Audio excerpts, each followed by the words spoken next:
Et hey, coucou tout le monde, j'espère que vous allez bien. Bienvenue en cuisine avec Brigitte. Et oui, bienvenue sur ma chaîne YouTube où chaque semaine je te propose des recettes légères et gourmandes. Si tu es nouveau ou nouvelle sur cette chaîne, tout d'abord, bienvenue à toi.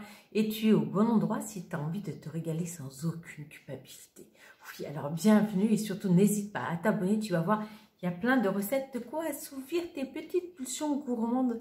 Voilà, parce qu'on va pas se mentir, on est tous des gourmands et des gourmandes. Voilà. Maintenant, on s'est dit, on l'a avoué, on peut déculpabiliser. Bon, allez, j'arrête de plaisanter.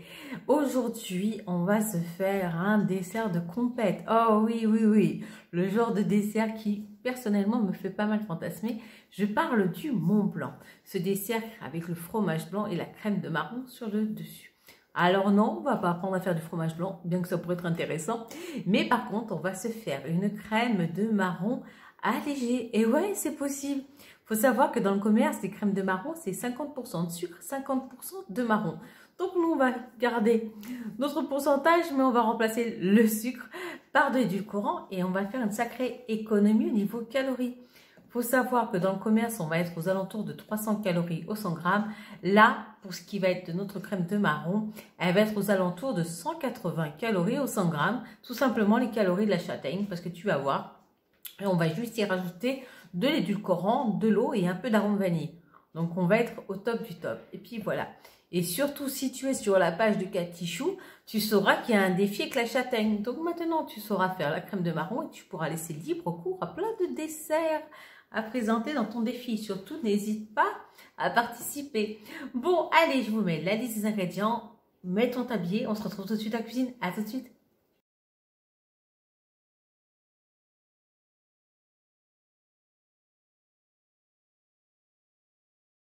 Dans un tout premier temps, tu prends ton marron ou ta châtaigne, tu te mets à la base avec un couteau. Tu passes la pointe du couteau à la base pour essayer de faire une petite incision. Voilà. Ça sera juste pour que quand on va les mettre à bouillir, l'eau puisse rentrer et aider à mieux détacher cette pellicule si épaisse. Voilà. Donc on se met à la base, on plante le couteau, petite incision, on soulève. Voilà, allez, je vais faire le reste et on se retrouve tout de suite après. Voilà, donc j'ai fait une incision sur tous mes marrons. Là, je vais mettre dans une casserole avec de l'eau et je vais mettre à bouillir pendant 2 à 3 minutes. À tout de suite. Voilà, j'ai sorti mes marrons du feu. Donc là, on prend nos marrons tout chauds et on va pouvoir retirer l'écorce plus facilement, vous voyez. Retirer l'écorce. Au début, vous pouvez y aller au couteau et ensuite, très facilement, avec les mains, ça se retire. Voilà, vous voyez, c'est tout simple en fait. Là, ce que vous allez faire ensuite, c'est que vous les gardez de côté. On va faire tous les marrons parce qu'on va les refaire cuire à nouveau. Allez, on se retrouve à tout de suite. Me revoilà, j'ai donc pelé tous mes marrons et je les remets dans une casserole d'eau. Ils vont aller sur le feu pour bouillir pendant 30 minutes. On se retrouve à la sortie du feu. Voilà, mes marrons ont donc cuit pendant une demi-heure. Vous voyez, là maintenant, ils peuvent se détacher en purée très facilement. Si vous avez un moulin à légumes, vous pouvez passer au moulin à légumes. Comme ça permettra de retirer cette petite peau. Pour ma part, je n'en ai pas. Oui, je sais, je devrais mettre ça sur ma liste du Père Noël. Donc, ce que je vais faire, c'est que je vais passer toute ma purée à travers ma passoire. Alors, j'écrase avec un presse-purée ou à la fourchette. Voilà. Et comme ça, je vais pouvoir récupérer ensuite les petites peaux. Ce que je vais faire aussi, c'est pour que ça puisse passer plus facilement, c'est y mettre un peu d'eau. Mais vous voyez, je commence à avoir de la purée au fond. Donc là, je vais continuer à écraser. Et si besoin est, je rajouterai un petit peu d'eau pour faire passer tout ça. Allez, on se retrouve une fois que j'ai fini de tout écraser. À tout de suite. Vous voyez, là, je commence à obtenir une pâte parce que j'ai mis un peu d'eau. Je vous montre juste ma petite astuce avec la louche. En fait, hop, je vais vous redresser un peu. L'avantage avec la louche, c'est que vous pouvez bien prendre et bien presser comme ça au fond du tamis ou de la passoire, en tout cas. Et vous pouvez bien appuyer. Ensuite, bien sûr, vous venez récupérer tout ce qui est sorti. Voilà, en raclant. Vous voyez, et vous obtenez une petite poudre ou une petite pâte. Voilà. Comme ça, vous raclez bien pour bien tout obtenir. Voilà. Ensuite, vous obtenez une pâte de marron.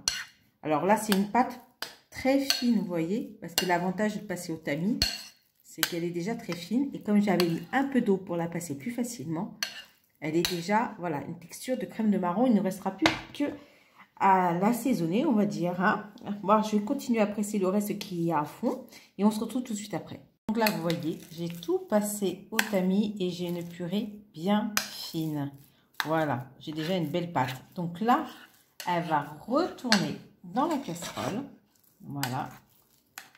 Parce qu'on va la sucrer et l'aromatiser avec un peu d'arôme vanille. Alors bien sûr, nous, on va la sucrer à l'édulcorant parce que c'est vraiment là où on va faire notre gain de calories. La châtaigne, pour info, c'est 180 calories les 100 grammes. Donc, on n'en abuse pas. Mais là, on va gagner des calories étant donné qu'on ne va pas mettre du sucre, mais qu'on va y mettre de l'édulcorant. Voilà. Donc là, je mets tout dans ma casserole. Je vais y mettre vraiment, vous voyez, un petit bol d'eau. Voilà. On mélange bien.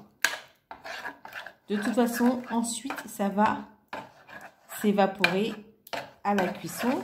Et vous pouvez arrêter la cuisson quand vous le souhaiterez. Voilà. Donc là, on écrase bien, on mélange bien pour avoir quelque chose, vous voyez, d'assez nappant. Et puis, je vais y mettre mon arôme vanille et mon édulcorant. Et je vais mettre ça au feu. Et on se retrouve tout de suite au niveau de la cuisson. Alors, pour ma part, j'ai mis 3-4 gouttes d'arôme vanille. Et je dirais, pour cette quantité-là, 3 grosses cuillères à soupe d'édulcorant. Mais de toute façon, goûtez pour obtenir un goût qui vous convient. Mais surtout, pensez que comme ça va réduire, là, ne sucrez pas trop. On rajustera si besoin à la sortie. Parce que comme ça va réduire, le goût sucré va aussi être plus concentré. Donc là, ça va partir au niveau du feu. On va faire cuire jusqu'à que ça retrouve une consistance de pâte comme on le souhaite. À tout de suite. Donc là, vous voyez, je suis au niveau du feu et je porte à ébullition tout simplement mon mélange. Voilà. Ce qu'on veut, c'est le faire épaissir. Donc là, on va baisser un peu le feu pour pas que ça déborde. Voilà.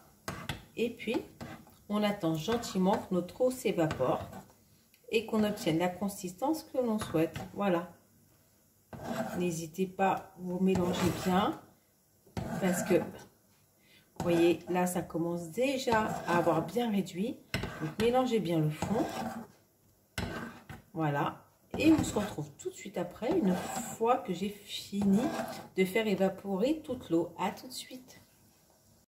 Voilà, après quand même, je dirais presque 10 bonnes minutes de cuisson.